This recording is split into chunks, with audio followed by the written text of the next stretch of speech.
मंत्री सुमन, जिस समय तू मेला की ओर जाएगा तो राम की माँ तेरे पास दौड़ कर आएगी, जैसे कि ये गाय के पास बच्चे के पास दौड़ के आती है, उसी प्रकार राम की माँ आएगी। तो राम की माँ को क्या समझाएगा मागे सुमंत, क्या समझाएगा?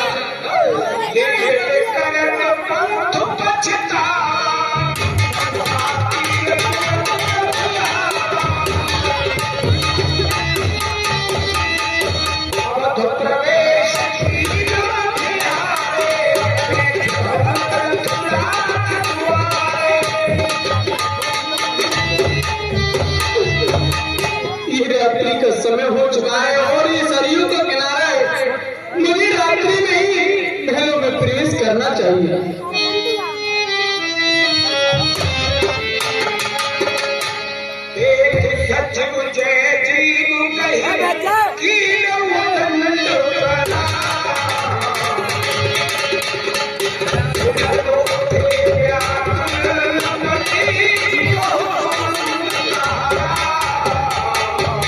महाराज प्रणाम, महारानी प्रणाम। राम कुशल को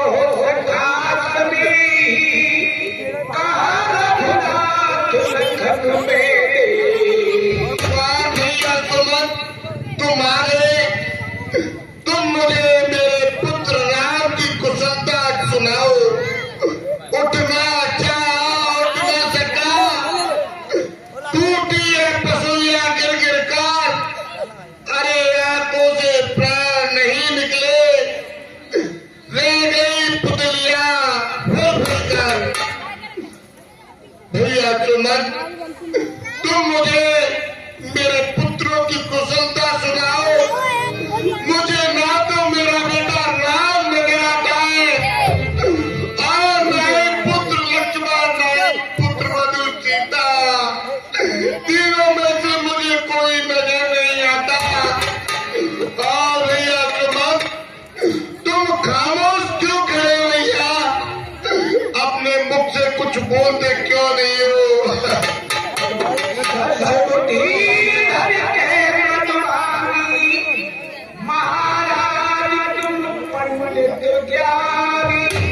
महाराज, आप अपने हृदय में वीर को धारण कीजिए, क्योंकि यार विद्वान पंडितों में आपकी गिनती आती है। महाराज,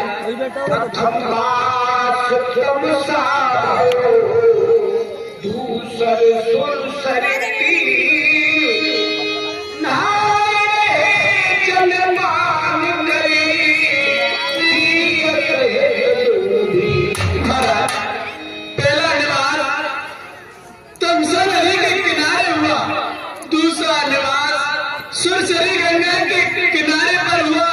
प्रातःकाल होते ही गंगा महारानी में स्नान करके बेटा राम, पुत्री सीता, भैया लक्ष्मण तीनों वन के लिए चले गए।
झटपटा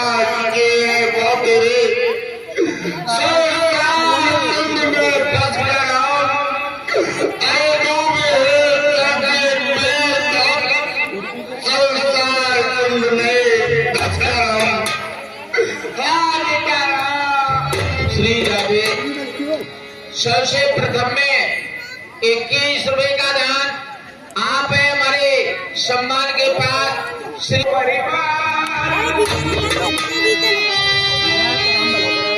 हे महाराज, अपने हृदय में धीरज को धारण करो तो इस संसार से पार हो जाओगे, अन्यथा कोई के तरह डूब जाओगे। महाराज क्या महाराज कौशल्या, मैं अपने हृदय में धीरज को धारण करूं? अरे जिस पिता के सामने उसका पुत्र राजपाट को त्याग करके वन के लिए चला गया, अरे वो पिता कैसे धीरे रखे?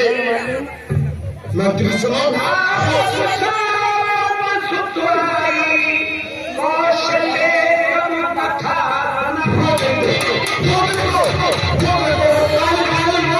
कुछ नहीं है,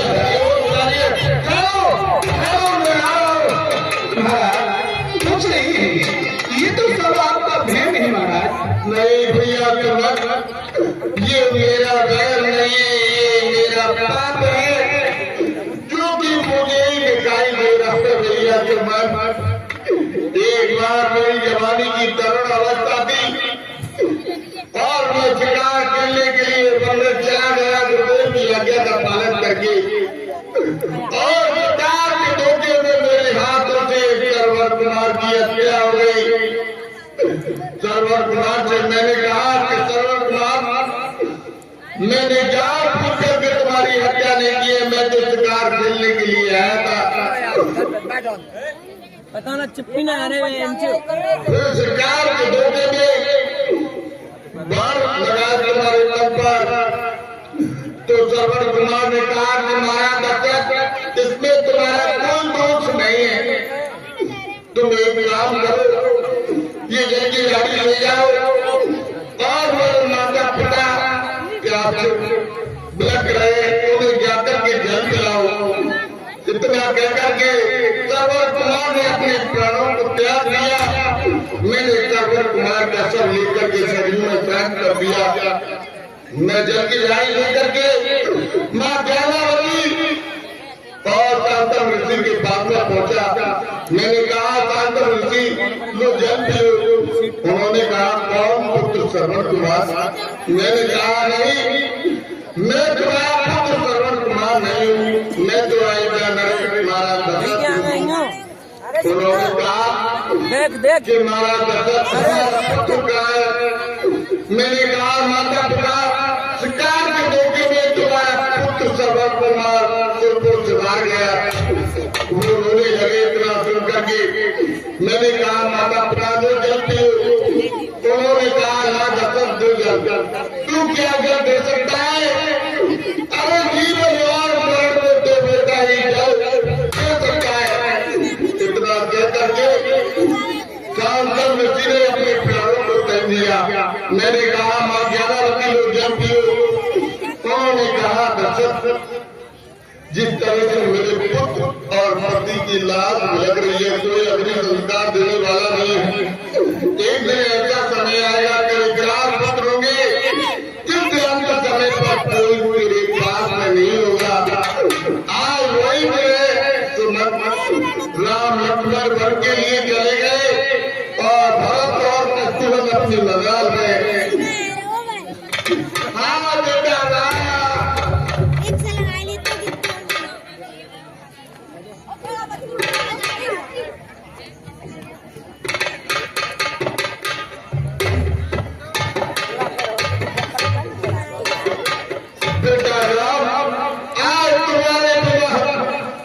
जी इस दशरथ को बहुत समय हो गया, इस शरीर से ये पापी प्राण निकलना चाहते हैं। रानियों, तुम अपना काम करो।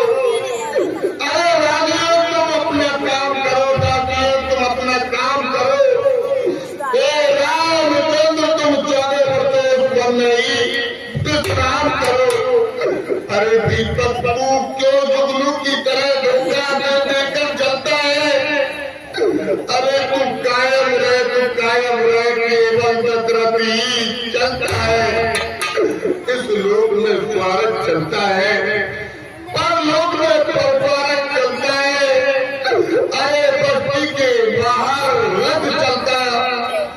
मैं लोग दशरथ चुप जाए। बेटा राम, बेटा राम,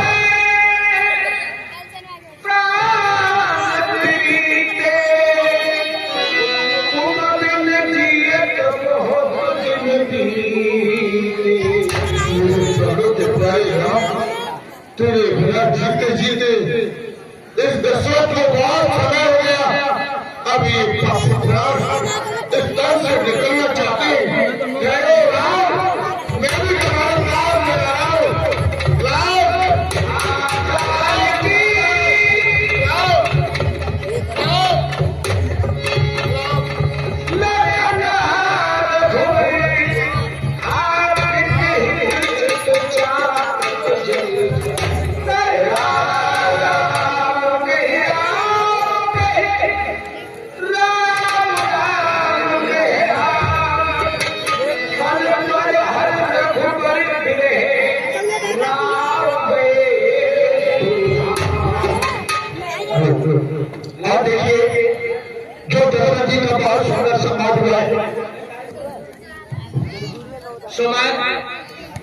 गुरुदेव प्रणाम। मेलों में सन्नाटा कैसे छाया हुआ है, क्या कारण है? महाराज, आज सूर्यवंश का सूरज सदा सदा के लिए अस्त हो चुका है।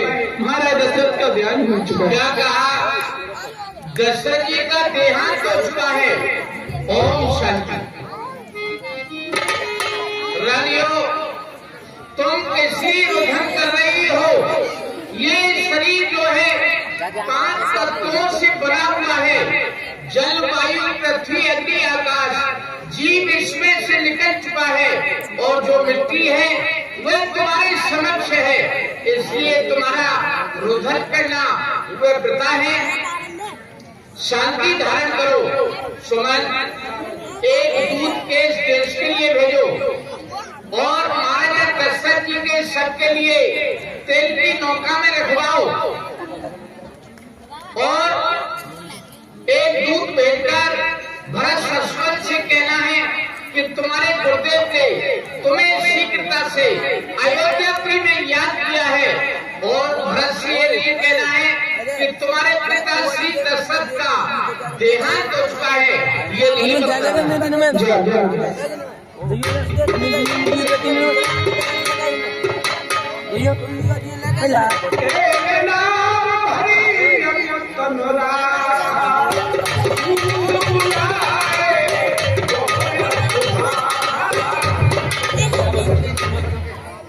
आज जनदानी ने दान भैया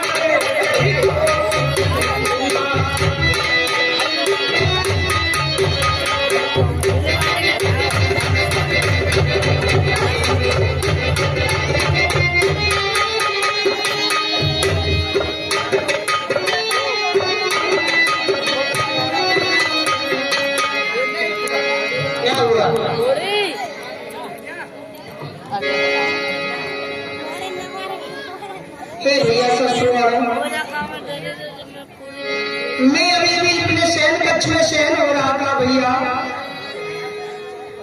अचानक एक दिन मैंने ऐसा भयानक सपना देखा भैया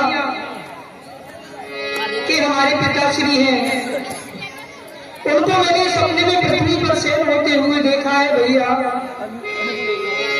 प्रभु श्री राम, माता जानकी, भैया लक्ष्मण को मैंने संतोषी देश में देखा है भैया। और भैया हमारी तीनों माताएं उन्हें मैंने में देखा है भैया। ऐसा भैया भयानक सपना मैंने देखा है भैया। ओ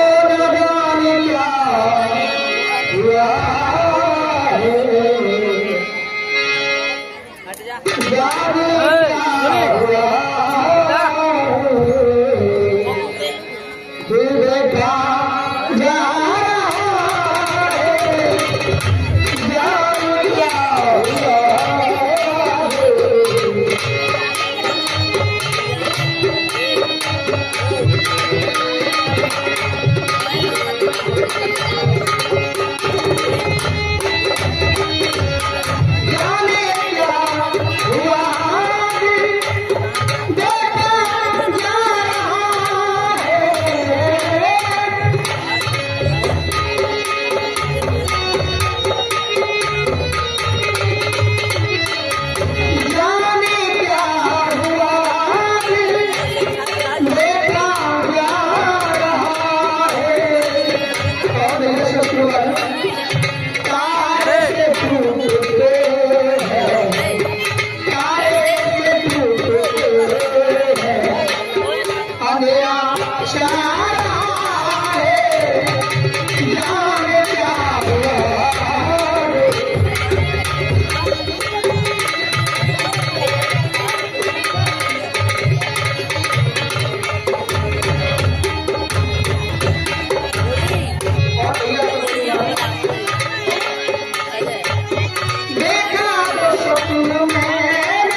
होगा तो कैमरा वीडियो बना रहा हूँ। मैंने ऐसा सपना देखा है, ऐसा भयानक सपना भैया आज से पहले मैंने कभी नहीं देखा भैया।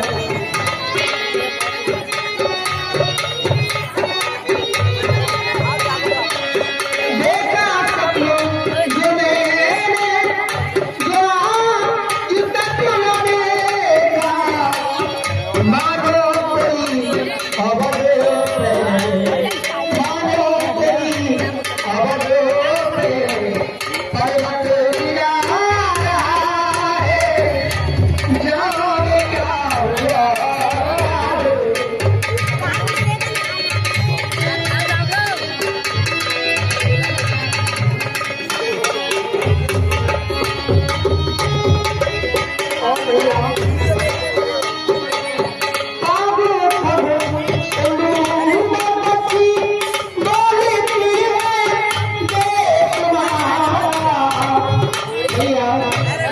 हमारे आपके ऊपर काग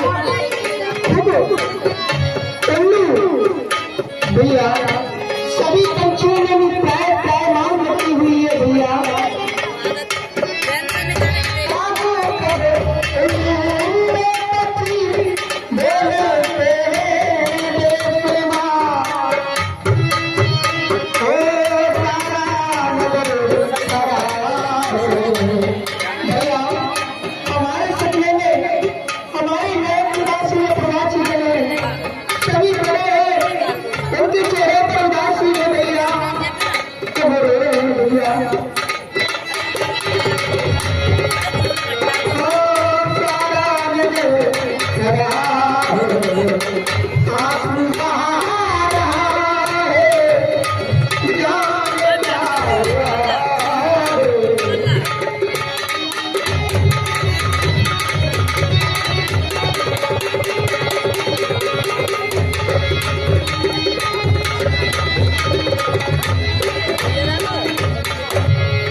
अवश्य भी ये सपना हमें कुछ छोटा समाचार सुनाएगा भैया। मेरे हृदय में शांति नहीं आती हुई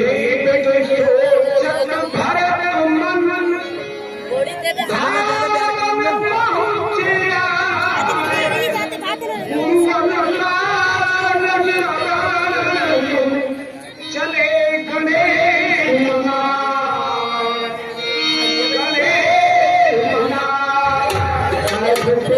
दास का प्रणाम स्वीकार। खुश रहो भैया। हे महाराज भरत, आपके गुरुदेव ने आपको अयोध्या में श्री पिता से याद किया है। देखा भैया शत्रु भारत, मैंने कहा कि सपना हमारा कुछ हमें आकर के अवश्य ही सुनाएगा। देखो ये दामन आया हुआ है भैया, क्या अचानक हमारे गुरुदेव ने हमें याद किया है भैया। चलो अपने मामाओं से और विनती करके चलते हैं। चले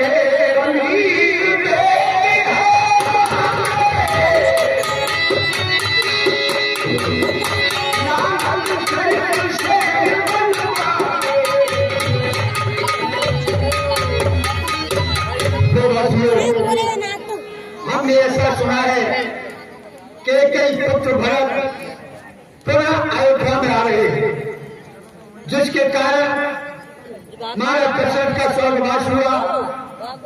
हमारे प्रभु श्री राम धन को गए, वही व्यक्ति आज नगर में आ रहा है। कहते हैं कि अयोध्या में आने के बाद हमारे साथ में किस तरह का व्यवहार करेगा। स्वतंत्र तो कहता है कैसे व्यक्ति का मुंह देखना भी पाप है, लेकिन नीति और शिष्टाचार ऐसा कहता है कि भाई वर्तमान में हमारे राजा हैं और राजा का प्रणाम करना बहुत जरूरी है। क्यों? अगर प्रणाम नहीं करते तो हम तुम सभी राजद्रोही कहलाएंगे। तो क्या कहते हैं भैया, हमारा तो कहना यही है, प्रणाम तो उनसे करेंगे मगर मुझसे कोई नहीं बोलेगा और न ही उनकी खुशहाली। ये बात तुम सब कहते हो, केवल मस्तक झुका कर निकलना है। आओ बुआ वो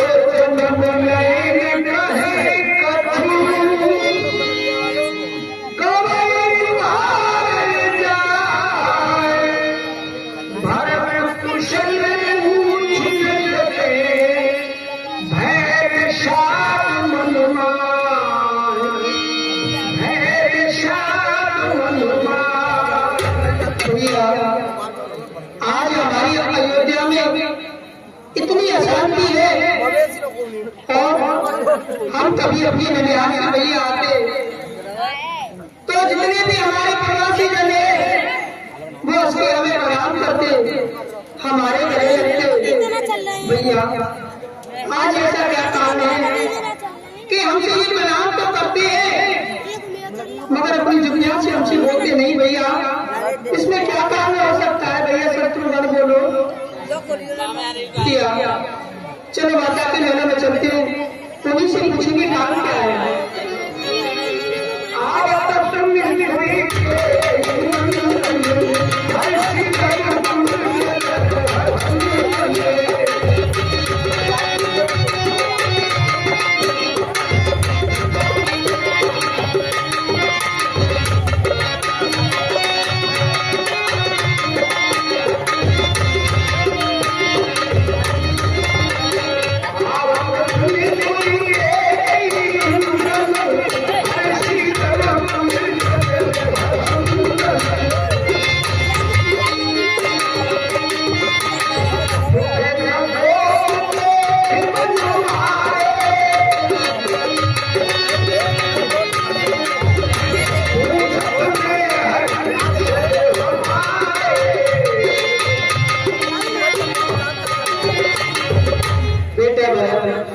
अपने ननिहाल की प्रसन्नता सुनाओ।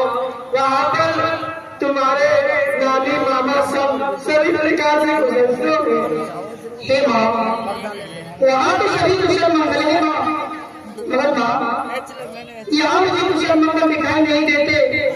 ना ही मेरी पिताजी दिखाई देते, ना ही भैया राम, ना ही माता जानकी, ना ही भैया लक्ष्मण।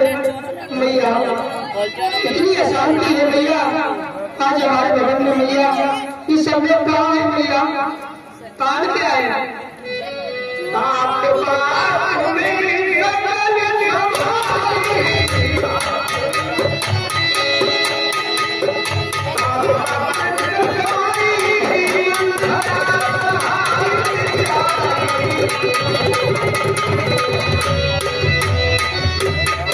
बेटा मैंने सारी बातों को संभाल कर रखा है और जो मेरी दासी मंत्रा है उसने मेरी कुछ सहायता भी की है।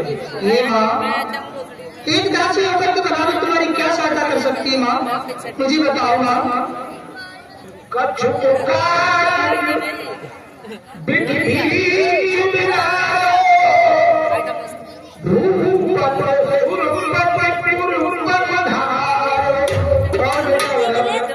विधि ब्रह्मा ने थोड़ा सा काल बीच में बिगाड़ दिया है। बिगाड़ दिया? हाँ बेटा बता। क्या बिगाड़ दिया मेरी माँ? मुझे बताओ भैया। वो ये है कि तुम्हारे पिताजी का स्वर्गवास हो चुका है। क्या पिताजी का स्वर्गवास? हाँ बेटा।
बेटा तुम्हारे पिताश्री पर मेरे दो वरदान थे तो मैंने समय पाकर मांग लिए।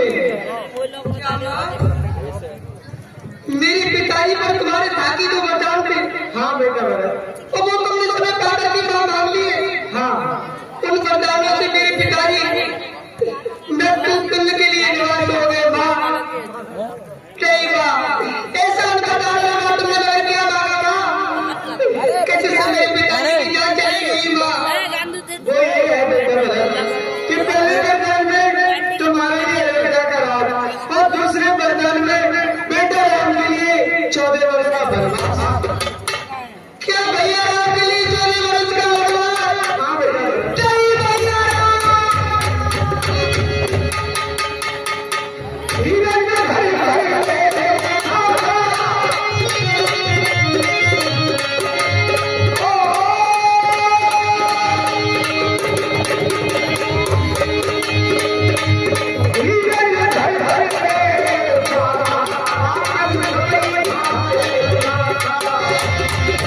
ओ